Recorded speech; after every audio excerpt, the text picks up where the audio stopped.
uh, now zeroing in on where are we in getting to every nation. So when the year began, there were 14 nations south of Asia in the Indo and Pacific Islands, four in the uh, Indian Ocean, and the rest, 10 of them in the Pacific Ocean. I want to show you some pictures. So we've done now training in all 14 nations. They've implemented. Implemented means they've taught it to their people and taught it to other pastors. And the first picture I want to show is our leader, Pastor Area in Kiribati, a dear brother in Christ.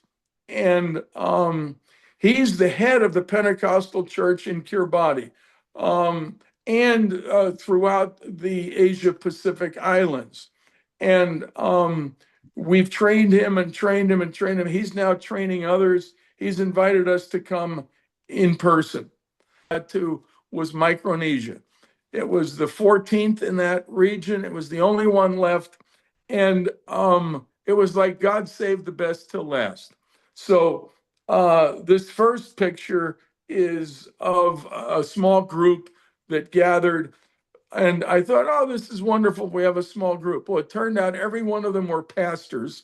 Many of them had a room full of their people.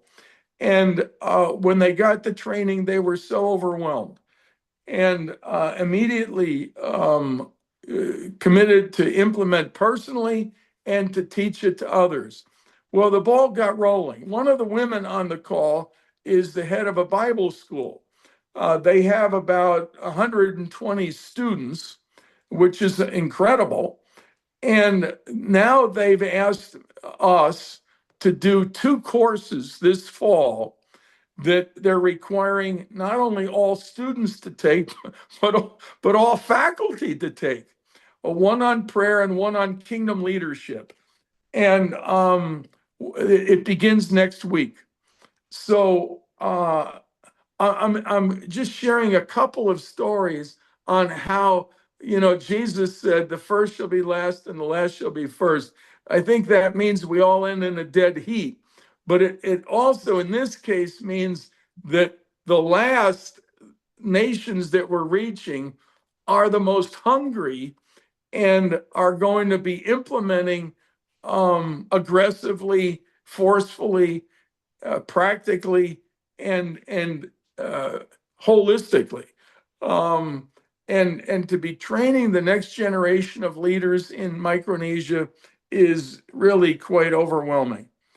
So our project before the end of the year is to send several teams to these nations. And our goal is $85,000. And we've got maybe a third of that already. But we need the rest because these people are begging for training. The churches, okay, some of these island nations are the smallest on earth. One nation has 12,000 people in Nauru, 12,000 people on the whole island. That's the nation, 12,000 people. But the church is vibrant, and we just feel those small, we want to serve them. Few of them will ever have an opportunity to go to Bible school. They are so eager for this. And it just moves us with compassion to send our best to do in-person training. You know how sick you are of Zoom training and all that. Well, imagine how these simple people are. They don't want Zoom training. They're begging for it in person. So we put together several teams. Joel Kangas on the call is leading a team going to 3 nations consecutively. He's taking about 3 weeks of his life. He's a pastor in Minnesota, but God's called him to this. It's been in him for over a year, and he's leading the charge. There are a couple of people going with him to each of the islands, and then to those 3 islands, there are a number of others asking to come as part of the team. But Joel, tell us more in detail here about this. Well, thank you, Fred. One of the exciting things was how God prompted some of these leaders to reach out to us. Pastor Waka from Nauru was a guy who we were having a training session with, a Zoom training with, and I made the comment that I've been praying for your nation.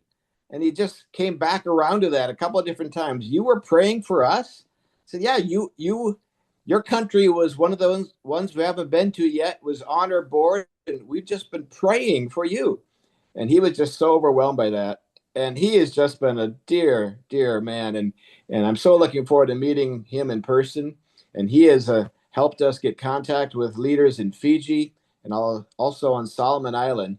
So in a month's time, I'll be leading a team to first Nauru and then Fiji and then Solomon Island. And surrounding nations are also being invited.